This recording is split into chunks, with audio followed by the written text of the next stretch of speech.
اور سر ایک جو حدیث میں نے وہ اہل تشیع کے ایک عالم ہے لاہور کے امین الحسینی، انہوں نے کتاب لکھی ہے نماز پیمبر۔ جب میں نماز کے اوپر لیکچر مسئلہ نمبر 70A اور B ریکارڈ کروانے لگا نا، تو میں نے کسی بھائی سے کہا کہ میں نے جماعت المسلمین والوں کی بھی صلاۃ المسلمین پڑھی، تو میں نے کہا میں شیعہ کی بھی پڑھ لوں ایک بار ذرا میں صحیح طریقے سے۔ جب میں نے نماز پیمبر کھولی تو میں تو ایکسپیکٹ کر رہا تھا اس میں اصول الکافی کے حوالے ہوں گے یا نہج البلاغہ کے ہوں گے، وہ جب میں نے کتاب کھولی نماز پیمبر امین الحسینی اہل تشیع کے، اس وقت سمجھ لیں زبیر علی زئی کا جو مقام حاصل ہے، اس لیول کا علمی مقام ان کو اس حوالے سے بکس کے حوالے سے حاصل ہے، کافی کتابیں انہوں نے لکھی ہیں، تو وہ پوری کی پوری کتاب میں ریفرنسز بخاری شریف، مسلم شریف، ابو داؤد شریف، ترمذی شریف، ابن ماجہ شریف، کتاب کس کی؟ اہل تشیع کی۔ میں بڑا حیران ہوا، وہ میں جب حدیث پڑھی نا تو ادھر سے مجھے ایک ٹروتھ ریویل ہوا۔ میں ان کا نام اس لیے لے رہا ہوں کہ میں علمی خیانت نہیں کرتا، میں کسی کی اچیومنٹ کو اپنی اچیومنٹ بنا کے قتل نہیں پیش کرتا، یہ جرم ہے بہت بڑا۔ ان کی کتاب میں نے جب پڑھی نا تو اس میں انہوں نے ایک ٹروتھ ریویل کیا، اہل حدیث کے بچے کو ابو حمید سعدی والی جو روایت ہے 10 صحابہ کی موجودگی میں جو انہوں نے نماز کا طریقہ سکھایا تھا، یاد ہے نا؟ جو ابو داؤد کے اندر بھی ہے، ترمذی میں بھی ہے، امام ترمذی نے اسے حسن صحیح کہا ہے۔ یہ روایت جو ہے وہ آپ کو ابن ماجہ میں بھی ملے گی، سنن دارمی میں بھی ملے گی، مسند احمد میں بھی ملے گی، اس کے بعد یہ آپ کو روایت مشکات المصابیح میں ملے گی۔ لیکن جو ابو داؤد والا طریق ہے نا، چونکہ میں نے اکثر بیان کیا، اس کے مجھے نمبر بھی زبانی یاد ہے، سنن ابی داؤد میں 730 انٹرنیشنل نمبر کے مطابق۔ اس طریق کے اندر کیا آتا ہے کہ 10 صحابہ کی موجودگی میں ابو حمید سعدی کہتے ہیں، اور 11ویں وہ خود، 11ویں نہیں سرکار نہیں، 11 سرکاراں۔ عبداللہ ابن زبیر سے تو میں نے ثابت کیا نا، 11 اور سے ثابت کرنے لگوں، ٹوٹل کتنے ہو گئے؟ 12ویں کی بھی نسبت ماشاءاللہ نبی الاسلام کے پیدائش 12 ربیع الاول شریف، تو یہ 12 سرکاروں سے، 12 صحابہ سے ثابت کر رہا ہوں اللہ کے فضل سے۔ تو وہ 10 صحابہ کی موجودگی میں ابو حمید سعدی کہتے ہیں کہ میں تم اور نبی الاسلام کی وفات کے 30 سال کے بعد یہ مجلس ہوئی ہے، کیونکہ اس میں جو ابو قتادہ بھی موجود ہیں اور باقی سینئر اصحاب بھی اس مجلس میں جو لوگ موجود ہیں، اس کی اگر آپ اسماء و رجال سے کیلکولیشن کریں تو یہ نبی الاسلام کی وفات کے آلموسٹ 30 سال کے بعد کا یہ واقعہ ہے کہ ابو حمید سعدی کہتے ہیں کہ میں تم سب سے زیادہ نبی الاسلام کی نماز سے واقف ہوں۔ اللہ بڑا دعویٰ ہے۔ تو اصحاب نے کہا آپ یہ دعویٰ کیسے کر رہے ہیں، آپ تو بالکل آخر میں مسلمان ہوئے ہیں اور ہمیں نبی الاسلام کی صحبت آپ سے زیادہ تھی۔ انہوں نے کہا ٹھیک ہے، میں تمہارے سامنے نماز پڑھتا ہوں، اگر میری نماز صحیح ہوئی تو تم میرے دعوے کو صحیح مان لینا، اگر میری نماز غلط ہوئی تو دعویٰ غلط کر دینا۔ انہوں نے پوری نماز پڑھ کے بتائی، اینڈ پہ ان 10 کے 10 لوگوں نے کہا اللہ کی قسم نبی الاسلام اپنی وفات تک اسی طریقے سے نماز پڑھا کرتے تھے۔ تو 11 بندوں کی گواہی ہوگی، وہ حدیث تو میں بعد میں بیان کرتا ہوں، میں نے آخری پورشن پہلے بیان کر دیا۔ 11 سرکاراں اسی طرح نماز پڑھا کرتے تھے۔ اچھا، اس سے یہ بھی پتا چلا کہ جو سب سے آخر میں مسلمان ہو رہا ہے تو یہ کہتے ہیں نا جی وہ پہلے تھا بعد میں منسوخ ہو گیا، وہ بھی کام ختم ہو گیا۔ اور سر میں حنفیوں کی بھولی عوام سے کہوں گا، خدا کے لیے بخاری مسلم میں آپ ذرا رفع الیدین کی حدیثیں پڑھیں، اکثر احادیث ان صحابہ سے مروی ہیں جو حضور صلی اللہ علیہ وآلہ وسلم کی وفات سے 1-1.5 سال پہلے مسلمان ہوئے ہیں۔ مالک بن حویرث غزوہ تبوک پہ مسلمان ہوئے ہیں نبی الاسلام کی وفات سے 1.5 سال پہلے۔ وائل بن حجر فتح مکہ پہ مسلمان ہوئے ہیں۔ ابو حمید سعدی یہ بھی 9 ہجری کے اندر مسلمان ہو رہے ہیں، اور 11 کے سٹارٹ میں حضور فوت ہو گئے، بس 10 ہجری تک ہی آپ کی لائف ہے، 11 کے تو سٹارٹ میں فوت ہوئے ہیں ربیع الاول کے مہینے میں، تاریخ کنفرم نہیں ہے، مہینہ ربیع الاول ہے۔ اور یہ کہتے ہیں جی وہ مکے میں ہوتا تھا مدینے میں ختم ہو گیا تھا، اور سر فتح مکہ کے بعد بھی ہو رہا ہے۔ اور وائل بن حجر تو وہ ہیں جنہوں نے اسپیشل نبی الاسلام کی نماز دیکھی، آپ مسئلہ 70A اور B دیکھ لیں، میں پھر اور طرف چل پڑوں گا، ایک ٹاپک کو ایک ہی نشست میں کنکلوڈ کرنا ہے۔ تو مزے کی بات دیکھیں کہ وہ 10 اصحاب کی موجودگی میں ابو حمید سعدی کہتے ہیں لو جی پھر نماز شروع ہونے لگی ہے، تسی بھی ذرا اپنی نماز چیک کر لو۔ وہ کہتے ہیں کہ نبی علیہ السلام جب بھی نماز کا ارادہ کرتے، الفاظ پہ ذرا غور کریں، تو آپ علیہ السلام قبلہ رخ کھڑے ہو کر اللہ اکبر کہتے، حتیٰ کہ ہر ہڈی اپنی جگہ پر واپس آ جاتی ہے، اور اس کے بعد آپ صلی اللہ علیہ وسلم قرات شروع کرتے ہیں۔ پھر جب آپ صلی اللہ علیہ وآلہ وسلم رکوع کا ارادہ کرتے پھر دونوں ہاتھوں کو کندھوں تک اٹھاتے حتیٰ کہ ہر ہڈی اپنی جگہ پر واپس آ جاتی. ٹھیک ہے. پھر جب رکوع سے سر اٹھاتے پھر سمیع اللہ لمن حمیدہ کہتے اور دونوں ہاتھوں کو کندھوں تک اٹھاتے حتیٰ کہ ہر ہڈی اپنی جگہ پر واپس آ جاتی. پھر سجدے کے لیے جھکتے. اچھا وہ پھر ہر جگہ ہاتھوں کی پوزیشن بتاتے ہیں کہ رکوع میں ہاتھ گھٹنوں پہ رکھتے اور بالکل یہ سیدھے کر دیتے. سجدوں میں دونوں کانوں کی سیدھ میں دونوں ہاتھ رکھ کے سجدہ کرتے. پھر دو سجدوں کے درمیان جب بیٹھتے تو ہاتھ زانوں کے اوپر رکھتے. اور اس طرح وہ کرتے کرتے وہ اینڈ پہ پھر جا کے نا چوتھی رکعت میں کہتے ہیں تورک بیٹھتے, یعنی دایاں پاؤں کھڑا کر کے باؤں گزار کے لیفٹ سرین پہ بیٹھتے اور انگلی کا یوں ہلکا بنا کے اشارہ کرتے. یہ بھی سب کچھ انہوں نے روایت کی ہے. تو سارے پھر صاحب کہتے ہیں کہ اللہ کی قسم نبی علیہ السلام اسی طرح نماز پڑھا کرتے تھے. اچھا یہ روایت لکھی امین الحسینی صاحب نے. انہوں نے کہا کہ سر اس روایت سے اہل تشیع کی نماز ثابت ہوتی ہے کیونکہ اس میں ہاتھ باندھنے کا ذکر کوئی نہیں ہے. دوسرے کہتے ہیں نہیں سر وہ ادب ذکر ہے. نا پرانیاں کرنا ادب ذکر کہاں سے ہوا میرے بھائی؟ یہ تو خود روایت بول کے کہہ رہی ہے آپ کو. ابو داؤد والا طریق پڑھ رہا ہوں, ترمذی والا لمیٹڈ طریق ہے, ابو داؤد کا ڈیٹیل ہے. میں آپ سے پوچھتا ہوں, وہ کہہ رہے ہیں نبی علیہ السلام جب نماز کا ارادہ کرتے تو قبلہ رخ کھڑا ہو کر دونوں ہاتھ کندھوں تک اٹھاتے حتیٰ کہ ہر ہڈی اپنی جگہ پر واپس آ جاتی. تو وہ سٹارٹ کہاں سے لیا تھا ہڈی نے؟ جب آپ نماز کا ارادہ کرتے ہیں تو کہاں سے ہاتھ سٹارٹ کرتے ہیں؟ ایسے ہی کھڑے ہوتے ہیں نا. اچھا اور پھر رکوع کے بعد بھی تو وہیں واپس آنی ہے نا جہاں پہلے آئی ہوئی تھی. اور رکوع کے بعد والا اور ارسال الیدین اسی سے ثابت کر رہے ہوتے ہیں. جب اہل حدیث جو ہے وہ علماء عرب کے کتاب لکھتے ہیں نا خلاف, تو کہتے ہیں اس میں دیکھیں واضح موجود ہے کہ ہر ہڈی اپنی اصلی جگہ پہ آتی ہے اور ہڈیوں کی اپنی اصلی جگہ یہ ہے. تو سر وہ پہلے بھی اپنی اصلی جگہ پہ ہی آئی ہوئی ہے. تو بیسیکلی انہوں نے ہاتھ باندھے ہی نہیں تھے, وہ ہاتھ چھوڑ کے ہی نماز پڑھی ہے انہوں نے. پھر وہ 10 اصحاب ایک ایسے شخص سے نماز دیکھ رہے ہیں کہ جس نے مین نماز کا رکن چھوڑ دیا.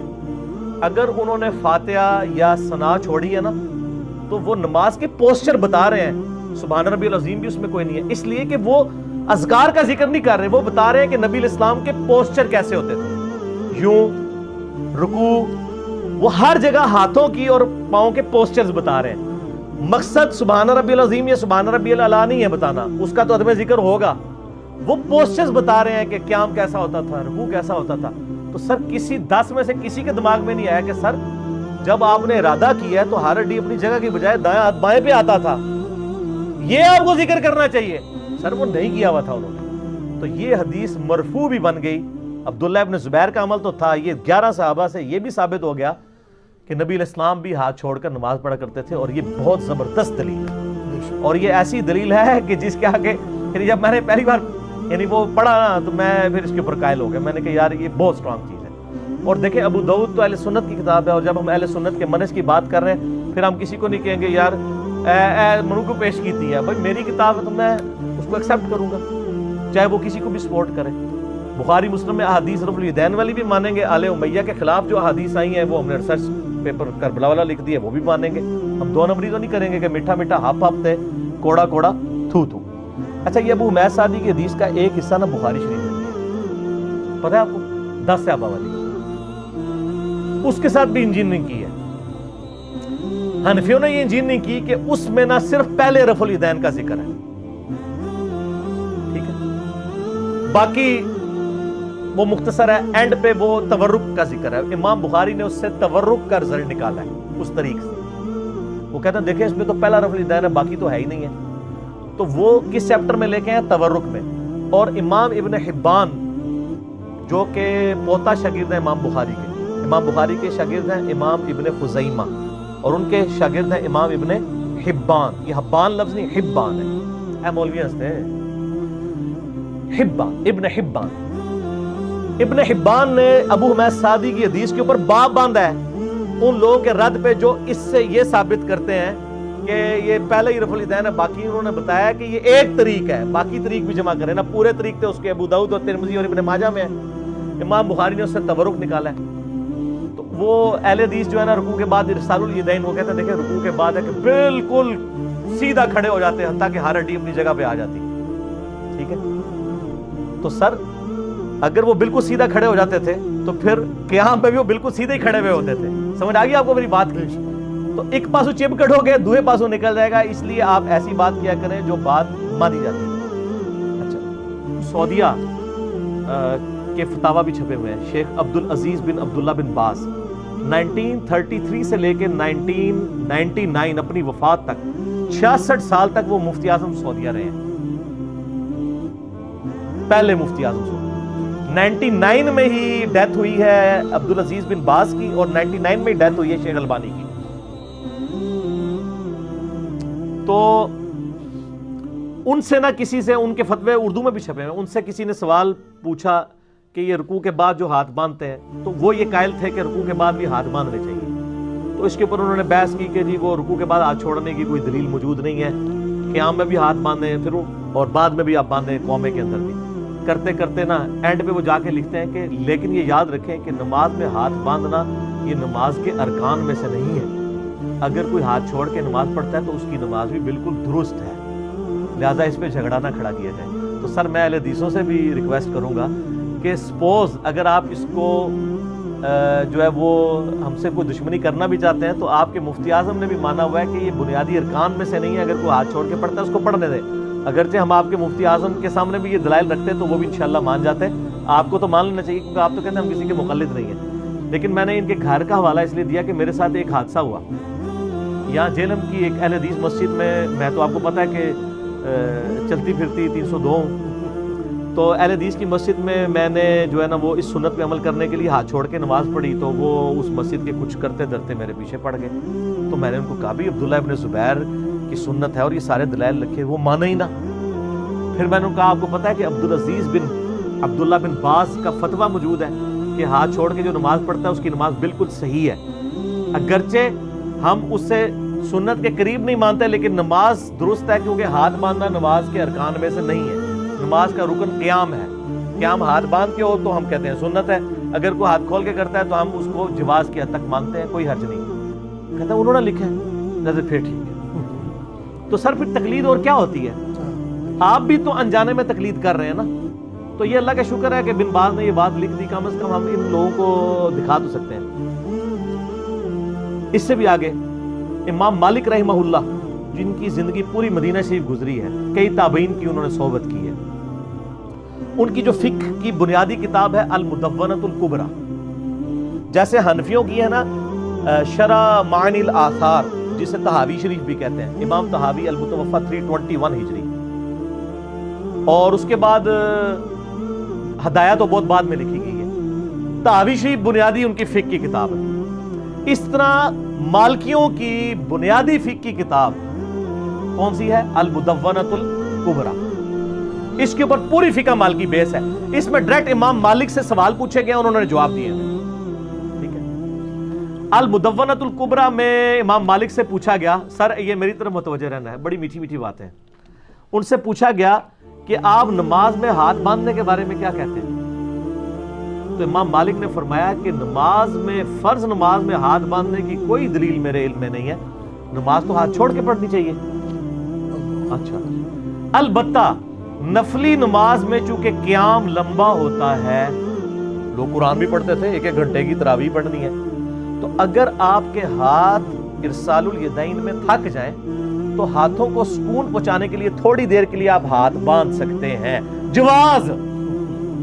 اور ان کا یہ اجازت میں صرف نفلی نماز کے لیے دے رہا ہوں، فرض نماز آپ سنت کے مطابق ہاتھ چھوڑ کے پڑھیں، یہ امام مالک کہہ رہے ہیں المدونۃ الکبریٰ میں۔ یہاں پہ بعض سلفی کہتے ہیں وہ دیکھیں جی وہ کتاب کنٹراورشل ہے، سر آپ کے کہنے سے کنٹراورشل نہیں بنے گی، فقہ مالکی تواتر کے ساتھ نقل ہوئی ہے، وہ اس کتاب کو بنیادی کتاب مانتے ہیں۔ البتہ الموطا امام مالک جو امام مالک کی کتاب ہے اس میں انہوں نے وہ روایتیں لی ہیں، وہی روایت بخاری میں بھی آئی ہے، امام مالک سے ہی امام بخاری نے لی ہے۔ الموطا امام مالک میں موجود ہے کہ دایاں ہاتھ بائیں پہ رکھنا یہ سنت ہے۔ سال ابن سعد السعدی کہتے ہیں کہ اگلے زمانوں میں ہمیں حکم دیا جاتا تھا کہ ہم اپنا دایاں ہاتھ بائیں ہاتھ پر رکھیں، لیکن اہل تشیع اس روایت کی تعویل کرتے ہیں، یہ روایت بخاری میں بھی ہے۔ وہ کہتے ہیں اس میں انہوں نے یہ تو نہیں کہا کہ نبی علیہ السلام کے زمانے میں حکم دیا جاتا تھا، کیونکہ ابو حازم تابعی کہتا ہے کہ میرا خیال ہے کہ وہ اسے مرفوع کرتے تھے، مجھے کنفرم نہیں ہے کہ یہ حکم نبی علیہ السلام کی طرف سے تھا یا کوئی اور دیتا تھا۔ اہل تشیع کہتے ہیں یہ آل امیہ حکم دیتی تھی کہ صرف ہاتھ باندھ کے ہی نماز پڑھو۔ سر وہ کہتے ہیں الفاظ فٹ ان ہے کہ اگلے زمانوں میں ہمیں حکمن یہ کام کروایا جاتا تھا، ہم کہتے ہیں کہ یہ حکم سے مراد نبی علیہ السلام کا حکم ہے، وہ کہتے ہیں راوی نے نبی علیہ السلام کا ذکر نہیں کیا، یعنی ہم تو خیر دونوں کی سنت مانتے ہیں، تو اس کی وہ تعویل اس اعتبار سے بھی کرتے ہیں۔ بہرحال الموطا امام مالک میں ہاتھ باندھنا ہے، اور جو ان کی فقہ کی اسٹیبلش کتاب ہے المدونۃ الکبریٰ اس میں چھوڑنا ہے، تو ظاہر ہے پھر اس کی حیثیت ثانوی ہوگی، المدونۃ الکبریٰ کی جو حیثیت ہے وہ پھر پرائرٹی بھی ہو جائے گی، کیونکہ وہ اس کو فالو کر رہے ہیں۔ تو آپ چلے جائیں، مالکیوں میں اس وقت بھی 2 گروہ ہیں، لیکن زیادہ تر ہاتھ چھوڑ کے نماز پڑھتے ہیں، مالکی میجارٹی ہاتھ چھوڑ کے نماز پڑھتے ہیں۔ سوڈان کے اندر چلے جائیں، موریتانیہ میں چلے جائیں، ایون آپ فلسطین میں چلے جائیں، آپ کو جو مالکی ہیں وہ ہاتھ چھوڑ کے نماز، میں نے اسلام آباد میں کئی یہ اسلامک یونیورسٹی کے اندر اسٹوڈنٹس ہیں جو مالکی ہیں، خصوصاً حبشی جتنے ہیں نا وہ مالکی ہیں، تو آپ نے دیکھا ہوگا، ہاں یہ اسلامی یونیورسٹی کے اسٹوڈنٹ ہیں، ان سے پوچھ لیں کہ وہ ہاتھ چھوڑ کے نماز پڑھتے ہیں نا، تو وہ اور اپنے آپ وہ مالکی کہتے ہیں، اور رافضی تو نہیں کہتے نا، مالکی ہیں، تو وہ مالکی ہیں اور وہ المدونۃ الکبریٰ کو فالو کر رہے ہیں۔